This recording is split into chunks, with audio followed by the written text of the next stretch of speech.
여러분 안녕하십니까. 이민곤 24시 이 시간 진행을 맡은 강력입니다.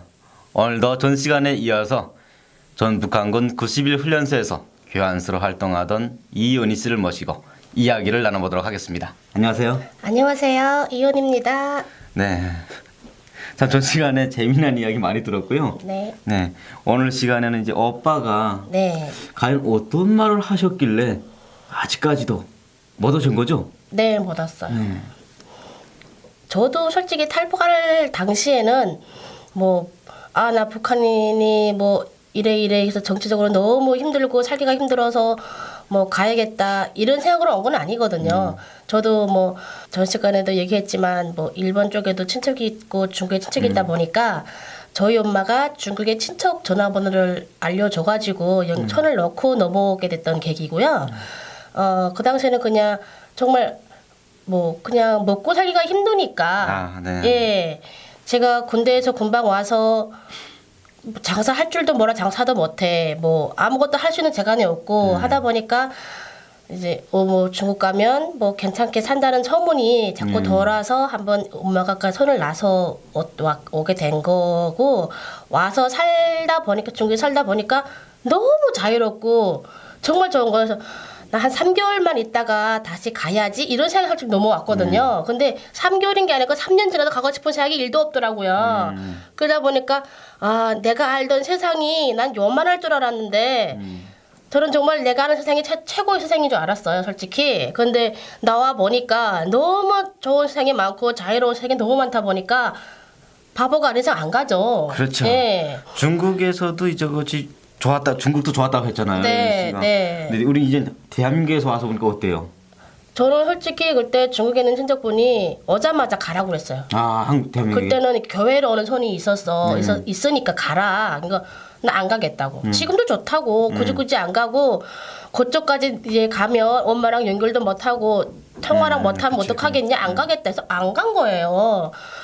살다가 이제 한 3년을 살다가 오게 됐는데 이제 와서 후회하는 건 하루라도 빨리 왔을 걸 이런 생각을 엄청 많이 후회하고요. 한 살에도 어렸을 때 왔을 걸 이런 생각을 엄청 후회하고 있는데 오빠 자체가 10년 후에 집에 왔는데 제가 없으니까 엄마한테 엄청 엄마를 좀 많이 꾸짖으셨다고 하더라고요. 예. 어떻게 하면 그렇게 보내냐고 정신 있는 짓을 한 거냐. 북한군에서 10년 동안에 그것도 있지만 평생 살아오던 그게 있다 보니까 저희 오빠한테는 너무 황당했던 것 같아요. 그럴 수밖에 그래갖고 이제 경성에 저희 사촌 오빠가 있는데 함경부터 경성 쪽에 오빠가 경성 쪽에 와서 전화를 한 거예요. 그래갖고 이제 전통화를 하는데 정신 나간 거 아니냐고 나보고 아니 빨리 오라고 너는 엄마 아빠도 안 보고 싶냐 거기서 뭐 하냐고 그냥 오라고 나 돈 벌어서 갈게 그랬더니 돈 필요 없고 그냥 오라고 초임 막 그렇게 하더라고 저희 오빠가. 그런데 더 웃긴 거는 뭐냐면요 이제는 제가 여기 온 지도 꽤 됐고 재작년에 오빠랑 통화를 하는데 이렇게 오빠가 지금은 거기서 결혼도 하고 애도 둘도 낳고 해서 결혼을 하고 사니까 더 못 올 형편이 된 거죠. 저희 엄마도 원래 옛날 엄마들은 아들 하는 것도 있고 또 엄마도 이제 내가 나이도 있고 하는데 거기 가서 너한테 짐이 되지. 오히려 그냥 내가 또 가면 너희 오빠 또 어떡하겠냐 이렇게 걱정을 하시면서 안 온다고 하세요. 근데 저희 오빠가 재작년에 군대에 물이 많이 빠질 때가 됐는데도요. 재작년에 제가 정말 경제적으로 도움을 좀 주면서 이거를 가지고 너무 얼려면 받아가고 그처럼 오지 말아라고 얘기를 했어요. 그랬더니 뭐라는 줄 아세요? 이래요. 됐어. 너 이왕 갔으니까 거기서 살아. 나는 여기서 그냥 불공기 지키고 있을게. 이렇게 얘기하더라고요. 아이고 오빠가 참 안타깝네요. 그래서 참 답답하다. 어떻게 그렇게 아직도 그 물이 안 빠지냐 내가. 윤희 씨의 오빠를 보면 저를 보는 것 같거든요. 왜냐면 제가 그랬어요 처음에. 아니 남자들이 너무 이렇게 생각 바꾸기가 쉽지가 않나 봐요. 저 같은 경우에도 이제 부모님이 이제 대한민국에 있다는 이야기를 듣고 너무 혼란스러워가지고 부모님 보고 막 반역자라고. 나한테는 당신 같은 부모가 없다. 나는 끝까지 떠나지 않을 거니까 다시는 연락하지 마라. 라고 했던 사람이에요 제가. 그런데 제가 북한군에서 전역을 한 후에 3년간을 사회에서 겪으면서 느낀 것이 뭐냐 마지막에는 내가 이 정권 김정은 정권에 속고 살았구나. 이거는 내가 지킬 땅이 아니었구나. 라는 걸 알면서 제가 탈북을 결심하게 됐거든요. 이게. 그러니까 오빠분이 아직 너무 고생을 안 해서 그래요. 좀 타격을 받고 고생을 좀 해봐야 그 정권에 대한 쓴맛을 알겠는데 그걸 너무나도 아직 모르시는 것 같아요. 제가 아무리 그러니까 이게 전화상이고 이게 이렇게 도청을 하다 보니까 길게 할 수가 없는 전화 하긴 한데 나와봐라 정말 넓은 세상이 많다 얘기를 해도요 그런 말 하지 말고 도청 돌리니까 하지도 말라고 그러고요. 나라도 지킬 거니까 그냥 돈이나 보내줘 이렇게 얘기를 해요. 흔히 북한에 하는 소리가 있죠. 북한군이 전역하게 되면 3년 석기, 장교는 일생 석기라는 소리가 있는데 오빠는 장교가 아니었잖아요. 장교 아니었죠. 근데 왜 일생 석기처럼 걸죠?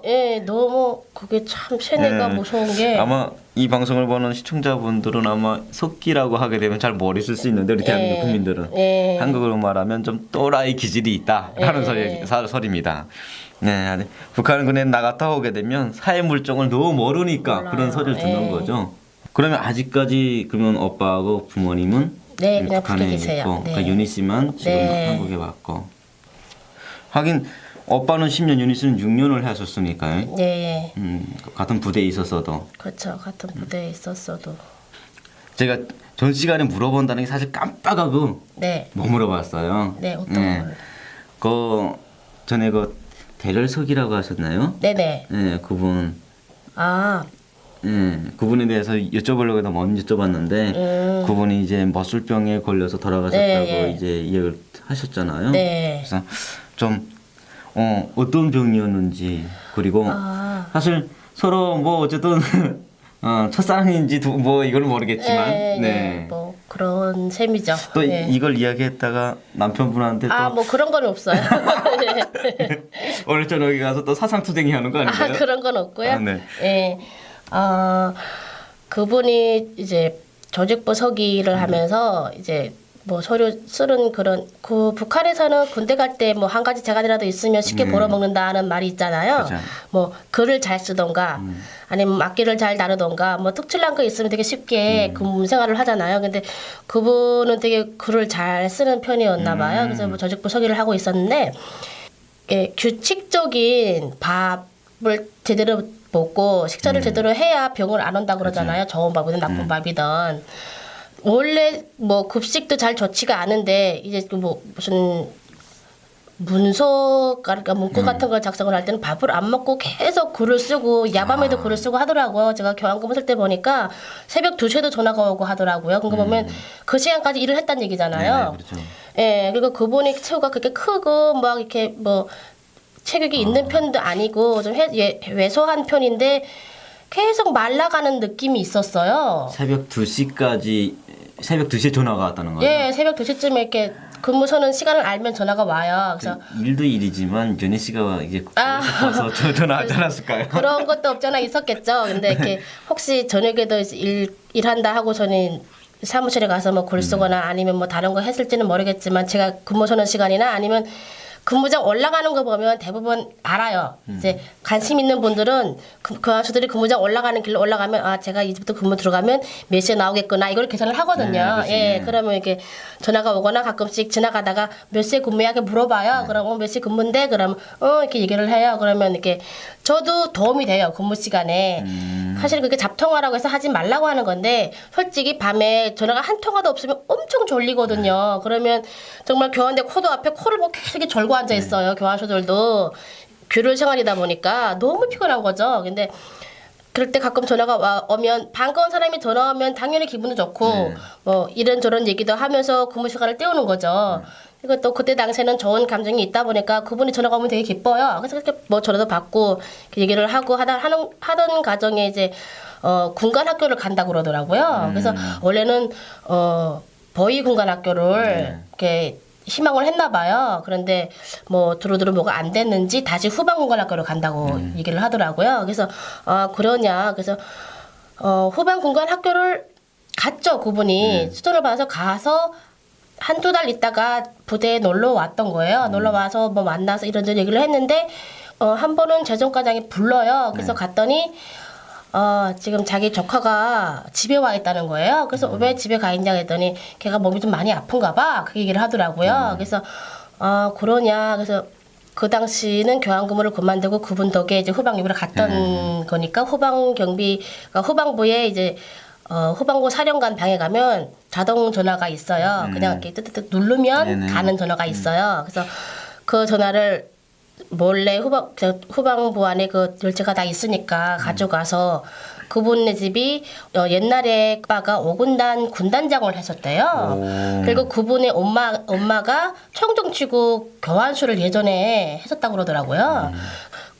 그분네 집은 다 군부대 쪽으로 연관이 있는 집들이 있는 것 같아요. 그래서 그러다 보니까 이제 집에 옛날에 아빠가 군단장도 했었고 지금 뭐 그냥 어군단 쪽에 일을 하고 있고 뭐 매형이라고 하죠. 지금 여기서 매형들 다 그쪽으로 일하고 있으니까 집에 전화가 있었던 거예요. 그래서 전화번호 알려줘가지고 전화를 했죠. 그랬더니 집에 와 있대요. 그래서 아니 왜 집에 어디 가서 아파 그러냐. 조금 아픈 거래요. 그래서 조금 아픈데 왜 집을 갔냐. 그랬더니 조금 집에서 안정치료 좀 받고 다시 가려고 그런다. 그래서 정말 그런 줄 알았어요. 그런데 제가 전화를 하고 얼마 지나지 않아서 다시 이제 복귀했다고 다시 또 부대에 한번 놀러 온 거예요. 그러니까 원래는 뭐 삼촌네 집에 벌러 왔겠죠. 그러다가 부대 와서 얼굴도 봤어요. 보고 괜찮아졌네 싶었는데 다시 이제 완전히 아파갖고 집으로 간 거죠. 근데 암이라는 게 원래 그렇대요. 저희 외할아버지도 암으로 돌아가셔서 그런 보고 알았는데요. 막 아프다가 갑자기 확 좋아지는 거예요. 그러면 별일이 없네? 괜찮아지겠네? 하다가 탁 꼬꾸라지면 그다음에 일어나지 못한대요. 암이라는 게. 근데 그분이 이제 암 걸렸는데 내장에 무슨 게 걸렸는데 장 쪽으로 다 전이가 된 거예요. 그래서 너무 심각하게 된 거죠. 그걸 몰랐던 거예요, 그분은. 그냥 소화 안 되고 밥맛이 없고 이것이 그냥 단순히 그냥 소화 불량인 줄만 알았던 거예요. 앉아서 글을 쓰는 직업이라 그냥 소화가 안 되겠지 이렇게. 예, 그것만 생각한 거예요. 그래서 난 항상 소화가 안 되고 그냥 더부룩해 항상 이런 말을 많이 했거든요. 근데 그게 이제 뭐 의술이 뭐 발전을 해서 뭐 중간 우리처럼 계속 건강검진 받는 게 아니다 보니까 그게 지금 넘어가서 막 3기 4기가 지나가 버려 다 조리가 된 거예요. 장 쪽으로 다. 그래서 제가 이제 김정일이가 부대 왔다가 제가 집에 한 번 갔다고 그랬잖아요. 그때는 여단에서 뭐 공식적으로 갔다 와 해서 간 게 아니고요. 후방부에서 강원도 쪽으로 금강산 쪽으로 가는 버스가 한 대가 있었어요. 일 때문에 네네. 거기를 그냥 타고서는 갔다가 오는 길에 집에 태우고 다시 오게 해서 몰래 갔던 거거든요. 일주일 동안을. 그때 강원도 고산이라는 데가 있는데요. 네. 강원도 안변을 지나서요. 엄청 산길만 계속 건너가야 고산이라는 데가 있거든요. 정말 군대밖에 없어요. 강원도 고산이라는 데는. 그 강원도 안변도 군대밖에 없는데 거기는 더 군대밖에 없어요. 결국 차가 원래 북한에 없다 보니까 자전거가 거기는 운수수단이잖아요. 자전거를 타고 내가 가겠다고 했더니 엄마가 거기 너무 군대가 많아서 혼자 못 간다고. 엄마 같이 가자고 그래갖고 엄마랑 같이 자전거를 타고 그 모래길이에요. 거기는 포장도로가 아니잖아요. 산을 건너해서 한 6시간 자전거 타고 가서 그 집을 찾아갔어요. 지금 그분을 찾아서 갔다고요? 예, 거기를? 제가 갔죠. 예. 그러니까 그분이 집에 와 있어 아파서 이제 병 치료를 하고 있을 때 제가 찾아갔어요. 집에 왔다가 일주일 동안 시간을 받고 집에 왔을 때 제가 그때 강원도 안변에 있을 때거든요. 집이. 그래서 안변에서 고산까지 자전거 타고 갔거든요. 엄마랑 같이. 그럼 몇 시간을 달린 거예요? 한 6시간을 갔어요.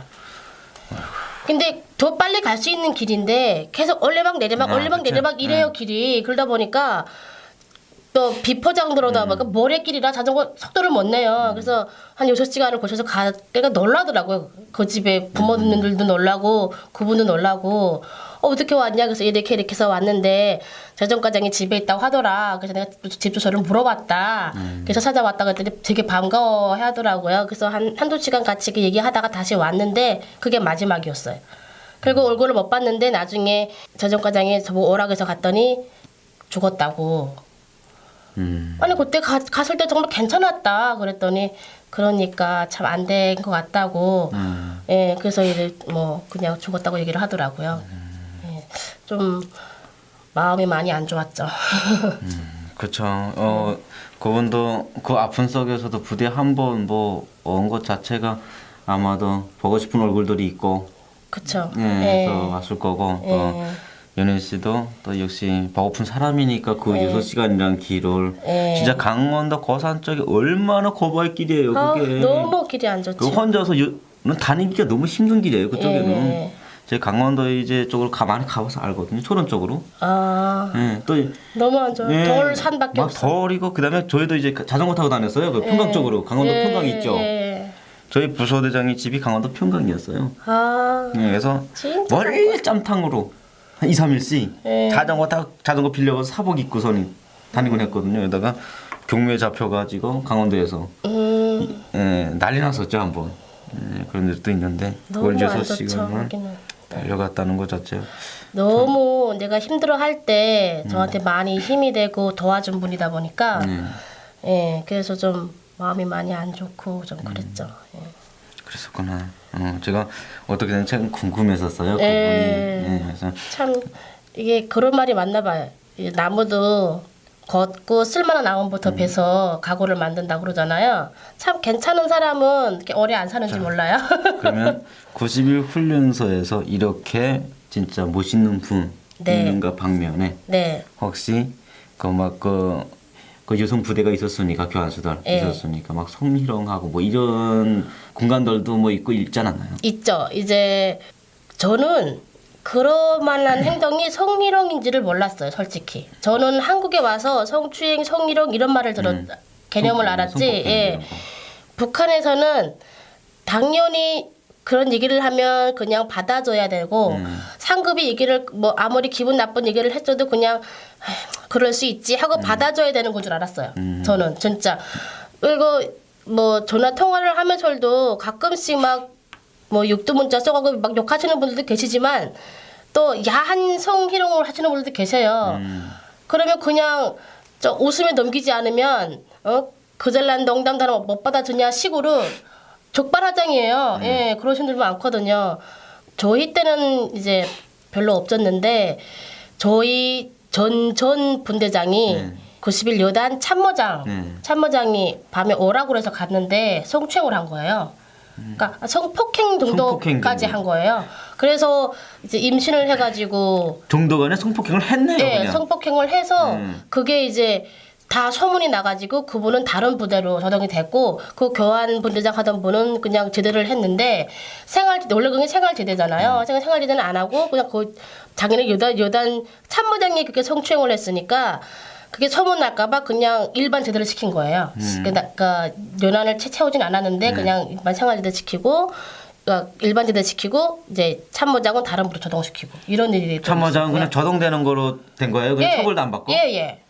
그러니까 그거 흔히 뭐 일단 성희롱 같은 거는 흔히 막 이렇게 있는 얘기고요. 성추행도 가끔씩 있고요.